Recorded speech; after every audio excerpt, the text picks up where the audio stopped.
Welcome, werewolves, to Gong Fu Yu, the #1 place for Gong Fu tea learning. That's hot. Hello everyone and welcome to Gong Fu Yu presented by Fire and Earth Teaware. I'm your host today, Dart. We're still in section 1 of 4, Foundations of Teaware. And today we're going to be talking about the major styles of teaware. So let's get into it.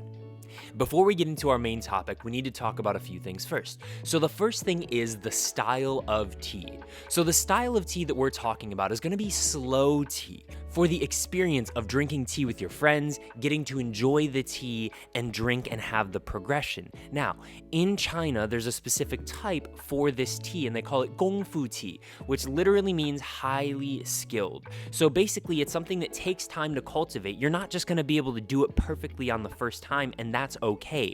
But we are focusing on this style of tea where we really want the tea to be the centerpiece of an experience, not just, again, a quick caffeine rush to get us ready for a day at work.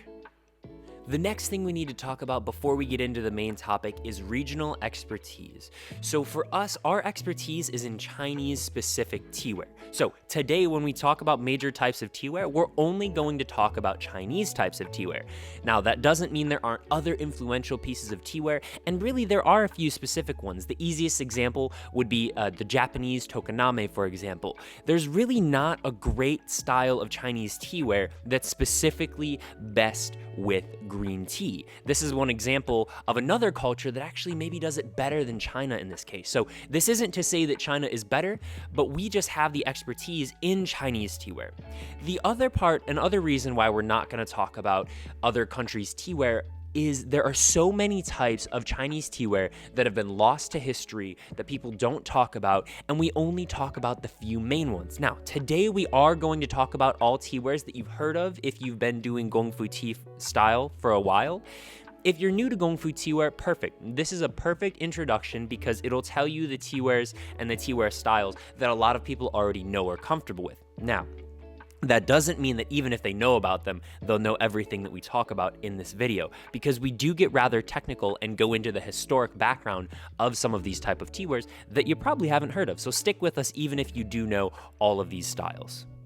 Okay, so the last thing we need to talk about before we get into the actual topic is how we're defining major styles of teaware, right? So first, we wanted to set a baseline to kind of take out our perspective from it and kind of give just a raw best practice to look at this. And so what we did is we decided to characterize it by dynasty, okay? So we're gonna go through the progression by the different dynasties and popular teaware in that dynasty that is also popular today. So it has to be popular in ancient times and popular today to meet the threshold of a major style of teaware. There are many teaware styles that are popular today that didn't exist in ancient times, and vice versa, styles that were popular in ancient times that we don't see today. One of my favorites is actually going to be the Ding Yao from the Song Dynasty. It's a beautiful black and white that we can see in museum pieces, but people just aren't recreating them the same way that they were created in the Song Dynasty. And so, for example, that one would not make the list because it doesn't meet the threshold of being popular in ancient times and popular in modern day America, West, and China. Okay, so again, it's really an overall scope of things that were popular in ancient times, modern times in China, modern times in the West, and here in America. There was a revitalization in the 70s, the 1970s, for teaware. And so we'll actually see a big resurgence of a lot of these styles that were recreated and have been reimagined in a modern fashion. So when we're thinking about teaware, a lot of these styles of teaware, we cannot get the way that they were done in ancient times. They're just not recreated that way. So these are reimagined versions of the ancient teaware and what that symbolized. A lot of the practices that are used are similar. A lot of the practices that are used are completely different, but that doesn't change the value and the fact that we get to have this teaware, even if it is reimagined, even if it is done differently than it was originally made. And the honest fact is, most of these pieces of teaware, most of these styles, if we had true authentic ones from the height of their dominance in the teaware industry, they would be tens of thousands of dollars, and most of us would not be able to afford them. So because of that, when we think of pieces of teaware, a lot of them are in fact recreations of the original style, not the exact thing. Now, if we get to the end of this video and you're saying, Dart, what about this style? Isn't this a major style? Again, we did want to really focus in on things that kind of met that threshold of popular in ancient and modern times, but this is not the only video that we're going to do on teaware styles. In fact, we have another one planned in about 2 months that's going to be minor teaware styles, and it's going to cover a much larger breadth of styles. So we may not go as in-depth on each one, but we will cover way more than the 5 that we're going to cover today. All right, so now to the main topic for today, major styles of teaware. So we've broken it up into 3 major dynasties and 5 major styles that are going to encompass our major styles of teaware. Now, we are going to go into each of these dynasties more specifically when we get into section 3, the historical timeline of tea. But again, in this foundational part, we're really focusing on these styles and just the major styles that we've extrapolated from that time period. So let's get into it. The 3 dynasties that we're going to be looking at are the Tang Dynasty, the Song Dynasty, and the Ming Dynasty. So for the first dynasty, again, we're talking about the Tang Dynasty. In the Tang Dynasty, tea was done very differently than it is today. In fact, most tea was bricks and was boiled, and the tea actually broke down into the tea soup or the tea liqueur. So because of that, the practices around the tea were very different. The teaware that they used was very different. So there's been a lot of evolution and change from the Tang Dynasty to how we drink tea today. One of those major factors is the size of the bowl or the teacup. So back in the Tang Dynasty, you would see teacups as big as 250 milliliters. That would be an enormous teacup today by Chinese standards. Typically, you're going to see anywhere in the 50 to 150 milliliter range, and honestly, a lot of pots you don't see that are as big as 250 milliliters. So that's a pretty big cup in terms of Chinese style gongfu today. The main style that we see pulled from the Tang Dynasty is going to be celadons. Now, celadons are absolutely beautiful. They're glazed with an iron oxide, a high feldspar glaze to produce this beautiful green color. The original celadons were more yellow. They were more hazy than what we see today and what we've come to appreciate as a beautiful celadon. Next, we have the Song Dynasty. In the Song Dynasty, we start to see the height of appreciation for tea and tea culture. We start to see the first tea competitions, and honestly, because of the time of prosperity in China, we start to see huge developments in tea and teaware culture during the Song Dynasty. Now, the major styles that we're going to be talking about here, the first one is going to be the jianjian, right? The metallic glaze. And the reason for this, the reason that we see this kind of development is because of the color of the tea. So this is the first time that China starts doing powdered tea, and this powdered tea starts to create this light green or white foam. The jianjian glaze, because it's dark and we have this black look and this oil metallic sheen, contrasts the color of the tea foam very well. And so that's one of the reasons that it was so popular at these tea competitions in the Song Dynasty. The other major type of teaware that comes out of the Song Dynasty is going to be from one of the 5 main Song kilns. The most popular of those, which is the Ru kiln, otherwise known as Ru Yao. Now, we call this the crackle glaze in English, but the Ru Yao is undoubtedly one of the fan favorite types of teaware and teaware styles. This style will crackle over time, creating a beautiful, beautiful look to it, but we'll talk more about that later.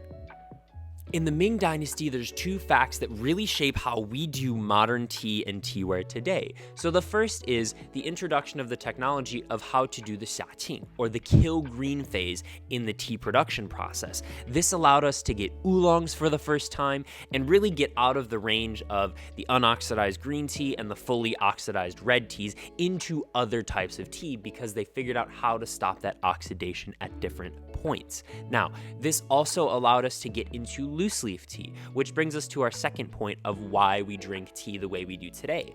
And that is because of Emperor Zhu Yuanzhang's declaration that any imperial tea must be loose leaf. So the combination of the fact that it was only allowed to be loose leaf and that they were able to stop the green, kill the green at different points, allowed us to basically get to drinking tea how we drink it today, in the form of loose tea, brewing loose tea, pao cha, right, to brew or steep tea.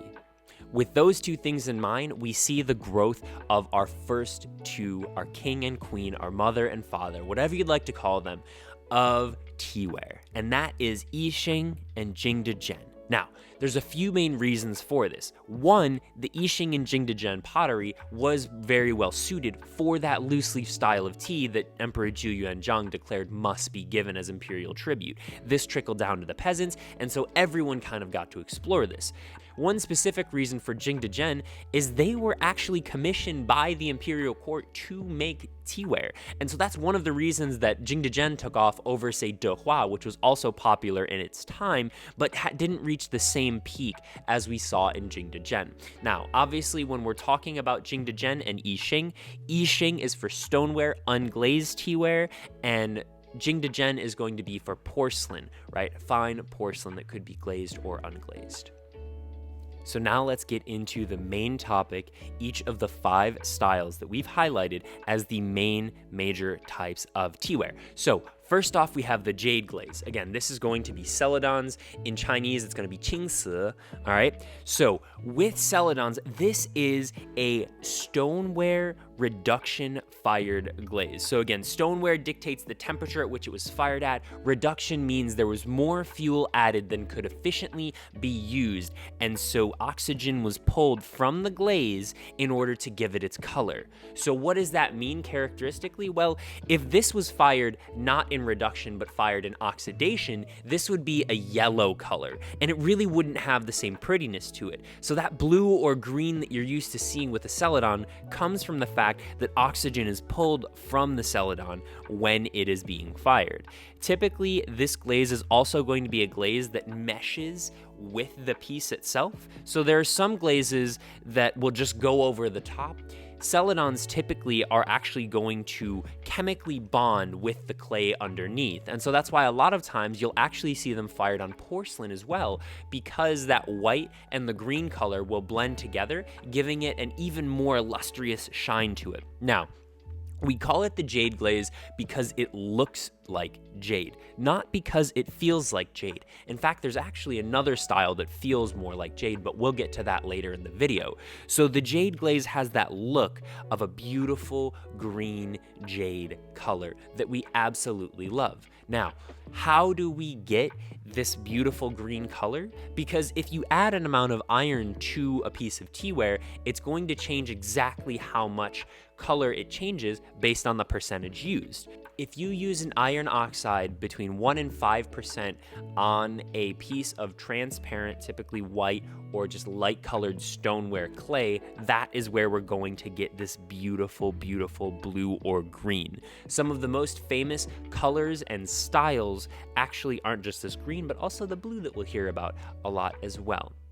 Traditionally, these are fired at cone 10. If you want more specifics on cones, we'll get into that in other videos, but basically, it's pretty hot. And the other thing is the iron oxide is what's going to give it its green color. Historically, the jade glaze was called piaoci and has been changed to qingci. Now that qing is the green or blue color in Chinese. It's interesting, there's 2 colors for green in Chinese. One is qing, the other is lü. Now, lü is more typically always green, whereas this qing can either be green or blue, which is interesting for celadons because we see both green and blue. So if you're going up to somebody and you said qingci, which means this green or blue color in Chinese, they wouldn't necessarily know if you meant green or blue. You'd have to be more specific or talk about the specific thing. It's really interesting because the jade glaze is also the same way. There was a range from blues to greens that we would see in celadons. But again, let's back up a little bit and talk about the actual colors that you can get from a celadon. So historically, if you were to fire a celadon in oxidation, meaning there was an equal amount of flame and air to create the most optimal result, it would actually be a kind of ugly, muddy yellow color, which is why you never see it fired at this temperature.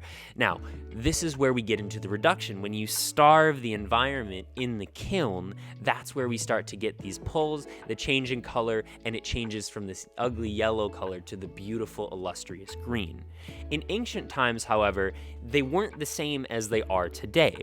Ancient celadons were waxy and opaque, whereas today our celadons are translucent and glossy. So they're going to be very different in terms of what they actually look like if you look at an ancient celadon compared to a modern celadon. Also, in ancient celadons, you would see this original yellow color used sometimes. Not all of the time. It was more typically once they found out that they could do the reduction firing, you would see it in green, not the yellow, but you would occasionally see it in yellow.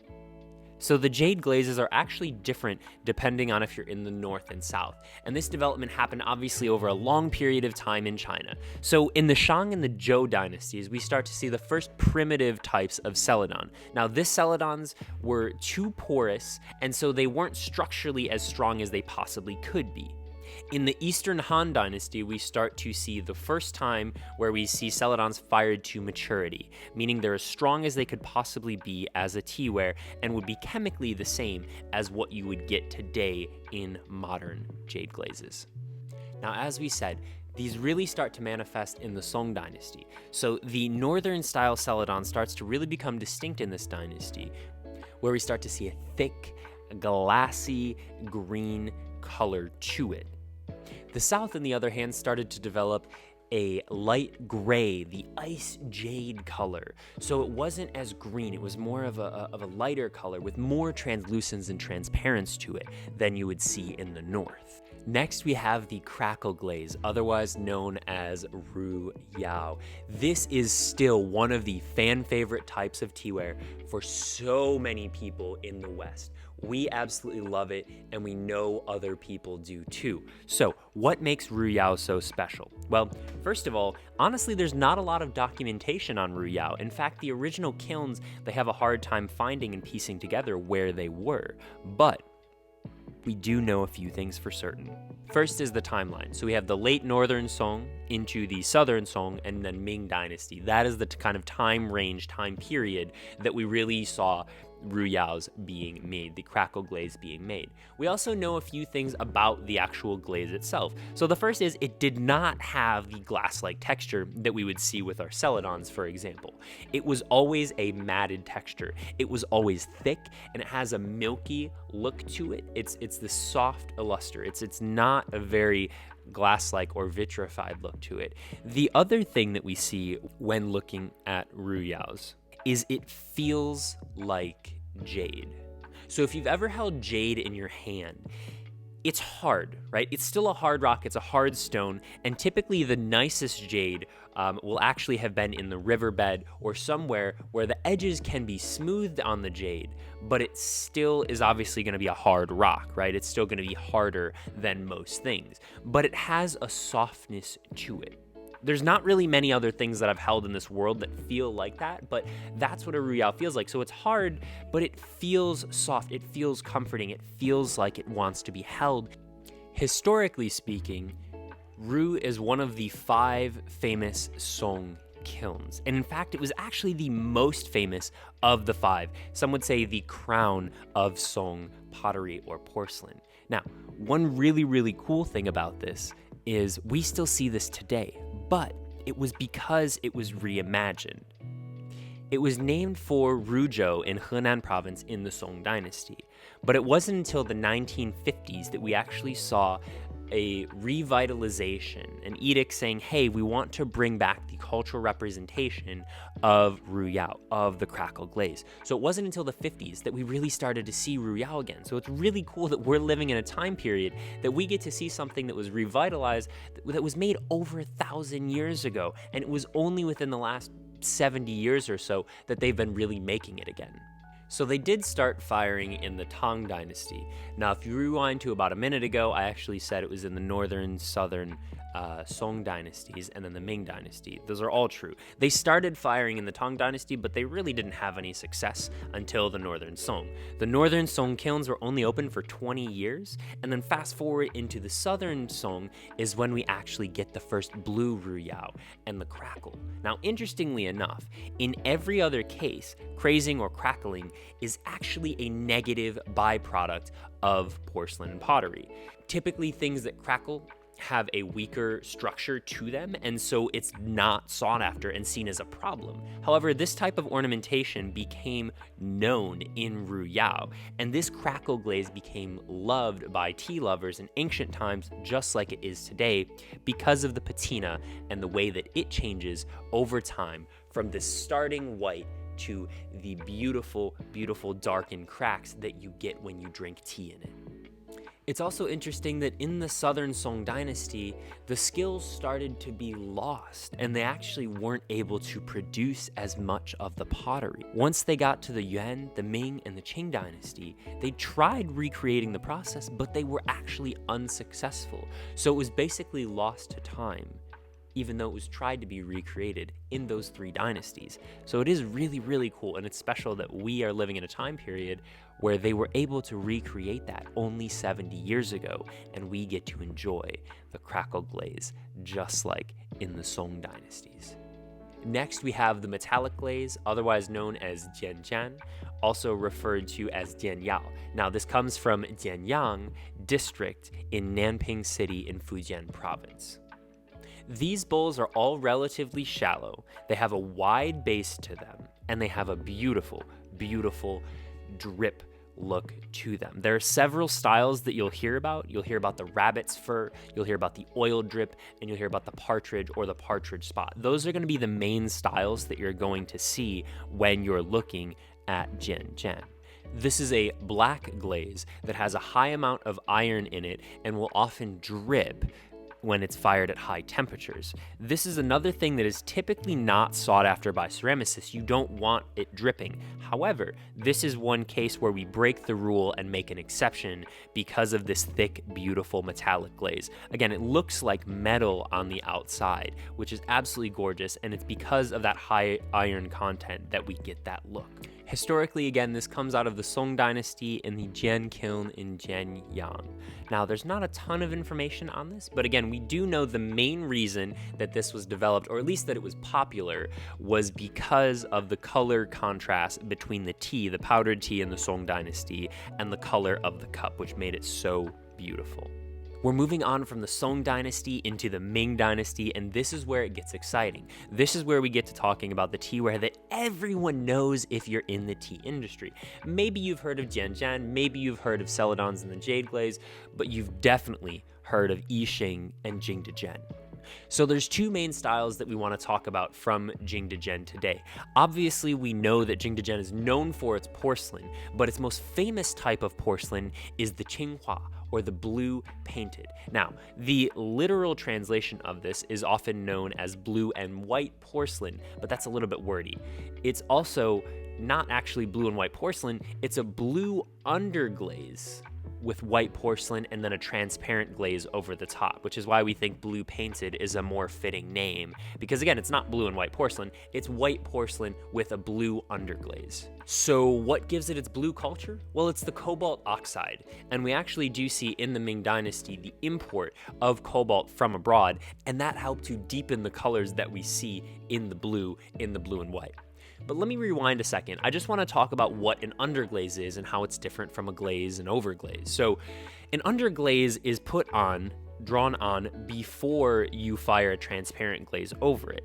Underglazes typically don't work well after another glaze is put on them, so really stylistically, they have to be done completely different. And this was the first of its kind, and it also will actually mesh and meld with the cup sometimes, or the pot, because of the fact that its contact point is directly against the clay. There's not a glaze in between, so you'll see this kind of dripping or this meshing together, which is really, really pretty when you're looking at a qinghua piece. These are one of our favorites. This is an acquired taste is what we call it, because again, we don't think that a lot of people will love this right off the bat. This won't be the first piece of teaware that they likely buy, but once you know more about jingdezhen, once you know more about what to expect and what the artistry in this, we think it really is an acquired taste, one that you'll absolutely grow to love.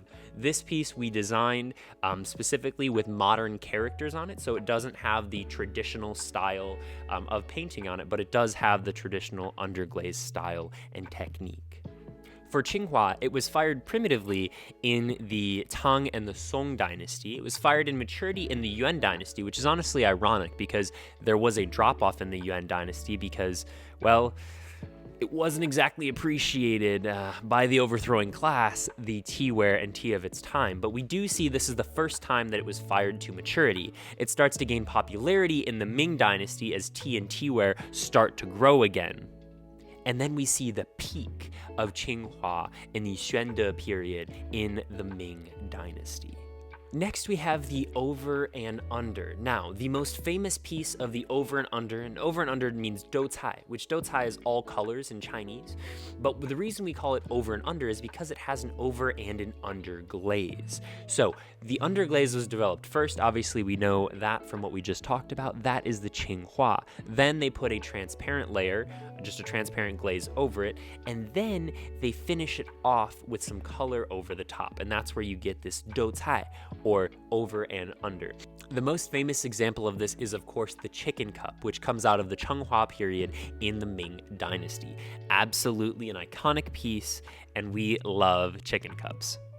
Not because they're the best looking cup, but just because of what it represents, the history behind it, and what it really means. Because honestly, the doucai is one of the peak developments in terms of Jingdezhen porcelain. The doucai is incredibly hard to do, and most people anywhere in the world, even who are doing modern pottery, do not do over and under glazes together. It's a lot of work, it's a lot of time, it's a lot of energy, and it is hard to do. So the usual adornments that you would see on a doucai piece would be flowers, birds, or different figures. There are two main ways that you would see this really done. The first is with the Qinghua, again, the blue and the white combination as just outlines. So using the white as the blank canvas on the porcelain, and then the blue as the outlines for the piece, which would then later be filled in by colors. The second method is where you'd fill in the full body with blue, and then you would accent it with the colors after you do the transparent glaze. So just two different ways of looking at it,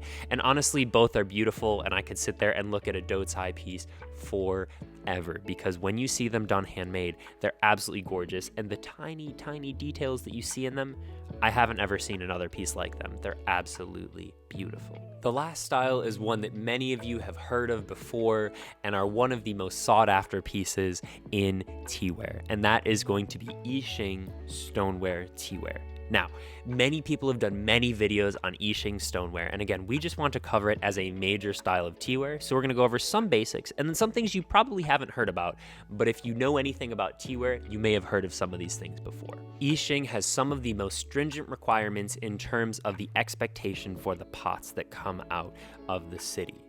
So first of all, let's just talk about what you could kind of see if you're looking at something from Yixing. So first of all, there's three main types of subcategories over one major category. So the major category that you'll hear is zisha, which means purple sand. Again, this is the kind of overarching term that you'll see for all types of Yixing pottery. Within that zisha, there's three main types that you'll see and five main colors that you'll see as well. So the three types, first of all, you have zini, which means purple clay. Then you have hongni, which means red clay. And then you have duanni, which is a type of mixed clay. Now, the hongni, most oftentimes the higher quality hongni, which just means red clay, will actually be the zhuni, which means cinnabar. Okay, so this is the higher quality subvariant of the hongni, which you'll see a lot of cases. So in reality, even though the hongni exists, most of the time you'll see zini, zhuni, and duanni. Now, the zini will always have this brown or purple color to it. The zhuni, again, is always going to be this kind of dark cinnamon, cinnabar color. And then the duanni can be used to make pretty much any color, which is why it's so versatile. But the natural state of most duanni is going to be a yellow color, but it can be mixed to be basically any color. You could see white, you could see black, green, blue. It's used to make pretty much any other color, which also gets to the 5 colors of Yixing. This is where it gets a little bit tricky. So in addition to the purple, the yellow, and then the red, there's 2 other colors that you'll see as well. The first is green and the second is black. both of these are actually extremely hard to find the clays that produce these, the luni and the heini, which technically are green clay and black clay. A lot of times you'll see things reduced to get that black color, and the green will actually be made by painting it, adding something to the clay, or a secondary method. It's not often that you see this black or this green color in its natural state. Another color that you'll see when you're in I Ching is the blue, and it's a really, really deep blue, and there are things added to it to get this blue color. Now, that doesn't mean that you have to not like it just because it's not completely pure. Just because it's mixed doesn't mean it's something bad, but we just want to bring your attention to the fact that really, while there are the three kind of main clays, those three other colors, the black, green, and blue, have additives added to them most of the time, and so you're not getting the purest I Ching pot. That doesn't mean they're not cool though. So now we're gonna get a little bit technical on the details for what to expect in an I Ching teapot. So the first thing is it's slab made, not wheel thrown. So what does that mean? Well, each piece of the teapot is made in a thin slab, in a thin piece. Whereas typically in wheel thrown, you're gonna toss the full piece on the wheel and you'll shape it right on the wheel. In I Ching, they have a number of different tools to cut out and use different pieces, and that's also why you'll see hard edges on I Ching teaware. For example, the cifang, right, the four-sided pots. You won't see those in a lot of other places because it's much harder to do on a wheel. Whereas when it's a slab, you can just have four separate slabs to create that four-part look. Now, they're also very specific in terms of the firing temperatures, the liquidity, and the water absorption as well. So first of all, the firing temperature you're gonna see on an I Ching teapot is anywhere from 1100 to 1200 degrees, and that's gonna depend on the region that you're in. There are 4 or 5 main regions that you can get I Ching pots from, and they have slightly different firing methods in each of those regions. Next, we have the liquid limit, which is 33%, and then the plastic limit, which is 15%, and then the water absorption. So when it's actually fired and finished, how much water should be absorbable, and that's between 2.5% and 6%. So when they're making these teapots, they do plan for the water to be absorbed and as part of the actual process. We see that with many tea drinkers who like I Ching teapots. They like the fact that the water gets absorbed, that heat retention is very, very, very high because the water and everything seeps into the pores. And also, if you go to touch your I Ching teapot, you know that those will be hotter than your other pots because the water is absorbed and that heat is retained in the body of the pot. 2 other kind of features or litmus tests for an I Ching teapot. The first is the cover and the lid should match. There should be that line of symmetry from the handle to the spout, and then that should go across directly. Again, you don't see this with every pot, but it is one of those litmus tests in I Ching. The other is you should be able to tilt the pot to 70 degrees without it falling off. Okay, mine's over 70 degrees right here. Maybe there would be 70, but again, you should be able to tilt it just like that, right? Without the lid falling off, without me touching it. My finger's behind the lid, not on the lid right now. So again, these are rules of thumb, but they're not necessary in every single instance. It's just to show you the amount of time and energy that I Ching puts into creating their pottery. It's very specific. Again, these are unglazed teapots that are going to pull flavor, give flavor back, have a high heat retention, and really are not good for red teas, green teas, and white teas because you'll oversteep them. If you stayed with us to this part of the video, thank you so much for watching. We really appreciate your support. If you want to see more videos like this, make sure you like and subscribe so that we can create more content for you. Share with a friend who doesn't know, and we'll see you next time on Gong Fu Yu presented by Fire and Earth Teaware. See ya.